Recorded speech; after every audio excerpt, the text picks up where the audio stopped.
Hi friends, welcome to others kitchen. ಬನ್ನಿ friends, ಇವತ್ತಿನ ವಿಡಿಯೋದಲ್ಲಿ ಒಂದು ಸೂಪರ್ ಆಗಿರೋ ಸ್ನ್ಯಾಕ್ಸ್ ರೆಸಿಪಿನ ಮಾಡೋಣ. ಅವರೆಕಾಳು ಮಿಕ್ಸ್ಚರ್ನ ಮಾಡ್ತಾ ಇದ್ದೀನಿ.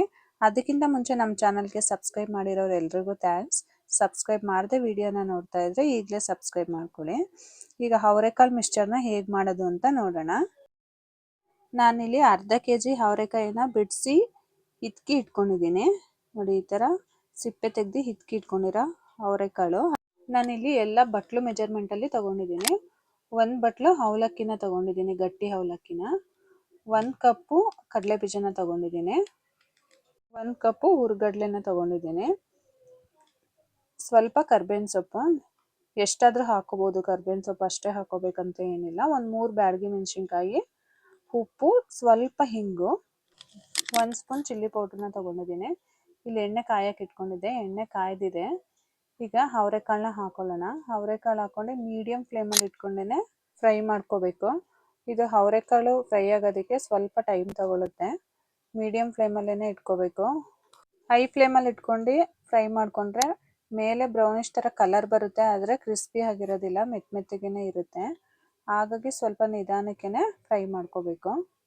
ಅವರೆಕಾಳು ಚೆನ್ನಾಗಿ ಫ್ರೈ ಆಗಿ ಕ್ರಿಸ್ಪಿ ಆಗಿದೆ ಅಂದಾಗ ನೊರೆ ಎಲ್ಲ ಕಡಿಮೆ ಆಗುತ್ತೆ. ಅವರೆಕಾಳು ನೋಡಿ ಮೇಲೆ ತೇಲಕ್ಕೆ ಶುರುವಾಗುತ್ತೆ, ಆವಾಗ ಅದು ಚೆನ್ನಾಗಿ ಕ್ರಿಸ್ಪಿಯಾಗಿ ಫ್ರೈ ಆಗಿದೆ ಅಂತ. ನೋಡಿ, ಚೆನ್ನಾಗಿ ಫ್ರೈ ಆಗಿದೆ. ನೋಡಿ, ಈ ಥರ ಕಲರ್ ಬರಬೇಕು. ಈಗ ಇದನ್ನು ಒಂದು ಟಿಶ್ಯೂ ಪೇಪರ್ ಮೇಲೆ ಹಾಕೊತಾ ಇದ್ದೀನಿ. ಸ್ವಲ್ಪ ಎಣ್ಣೆ ಎಲ್ಲ ಇದ್ದರೆ ಟಿಶ್ಯೂ ಪೇಪರ್ ಮೇಲೆ ಅಂಟ್ಕೊಳ್ಳುತ್ತೆ ಅಂತ. ಈಗ ಕಡಲೆ ಬೀಜನ ಫ್ರೈ ಮಾಡ್ಕೊಳ್ಳೋಣ. ಕಡಲೆ ಬೀಜನ ಚೆನ್ನಾಗಿ ಕ್ರಿಸ್ಪಿಯಾಗಿ ಫ್ರೈ ಮಾಡ್ಕೋಬೇಕು. ನೋಡಿ, ಕಡಲೆ ಬೀಜನೂ ಫ್ರೈ ಆಗಿದೆ. ಇಷ್ಟು ಕಲರ್ ಬಂದರೆ ಸಾಕು.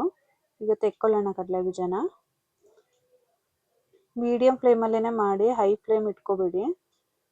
ಈಗ ಹುರ್ಗಡ್ಲೆನೂ ಒಂದು 2-3 ನಿಮಿಷ ಫ್ರೈ ಮಾಡಿಕೊಂಡ್ರೆ ಸಾಕು. ಹುರ್ಗಡ್ಲೆನ ನೋಡಿ, ಇಷ್ಟು ಫ್ರೈ ಆದರೆ ಸಾಕು ಹುರ್ಗಡ್ಲೆನು. ಇದನ್ನು ಎಲ್ಲ ಟಿಶ್ಯೂ ಪೇಪರ್ ಮೇಲೆ ಹಾಕೊತಾ ಇದ್ದೀನಿ. ಈಗ ಅವಲಕ್ಕಿನೂ ಫ್ರೈ ಮಾಡ್ಕೊಳ್ಳೋಣ. ಇದು ಪೇಪರ್ ಅವಲಕ್ಕಿ ಎಲ್ಲ ಹಾಕಬಾರ್ದು, ಗಟ್ಟಿ ಅವಲಕ್ಕಿಲಿ ಚೆನ್ನಾಗಿ ಬರುತ್ತೆ. ನೋಡಿ, ಈ ಥರ ಎಣ್ಣೆ ಒಳಗೇನೆ ಹಾಕ್ಬಿಟ್ರೆ ಅದು ತೆಕ್ಕೊಳ್ಳೋ ಅಷ್ಟೊತ್ತಿಗೆ ಸೀದೋಗ್ಬಿಡುತ್ತೆ. ಹಾಗಾಗಿ ನಾನು ಜಾಲದಲ್ಲಿ ಇಟ್ಕೊಂಡೇ ತೆಕ್ಕೊಂಡಿದ್ದೀನಿ. ಈಗ ಕರಿಬೇವು ಮತ್ತು ಒಣಮೆಣ್ಸಿನ್ಕಾಯಿನೂ ಫ್ರೈ ಮಾಡ್ಕೊಂಡಿದ್ದೀನಿ. ಈಗ ಕೊಬ್ಬರಿ ಆಪ್ಷನಲ್ಲು, ನಿಮಗೆ ಕೊಬ್ಬರಿ ಬೇಕಂದರೆ ಹಾಕೋಬೋದು, ಬೇಡ ಅಂದರೆ ಸ್ಕಿಪ್ ಮಾಡ್ಕೋಬೋದು. ಕೊಬ್ಬರಿನ ಚಿಕ್ಕದಾಗಿ ಪೀಸ್ ಕಟ್ ಮಾಡ್ಕೊಂಡು ಅದನ್ನು ಫ್ರೈ ಮಾಡ್ಕೊತಾ ಇದ್ದೀನಿ. ಸ್ವಲ್ಪ ಬ್ರೌನಿಷ್ ಆಗೋವರೆಗೂ ಈ ಥರ ಫ್ರೈ ಮಾಡ್ಕೊಳ್ಳಿ. ಇದು ಚೆನ್ನಾಗಿರುತ್ತೆ ಕೊಬ್ಬರಿನೂ.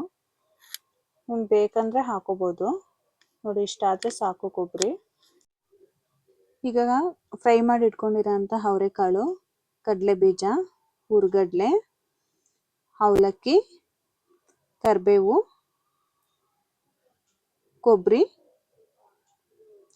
ಸ್ವಲ್ಪ ಹಿಂಗು, ರುಚಿಗೆ ತಕ್ಕಷ್ಟು ಉಪ್ಪು ಹಾಕೊಳ್ಳಿ. ನಿಮಗೆ ಖಾರಕ್ಕೆ ಎಷ್ಟು ಬೇಕೋ ಅಷ್ಟು ನೋಡಿ ಚಿಲ್ಲಿ ಪೌಡ್ರನ್ನ ಹಾಕೊಳ್ಳಿ.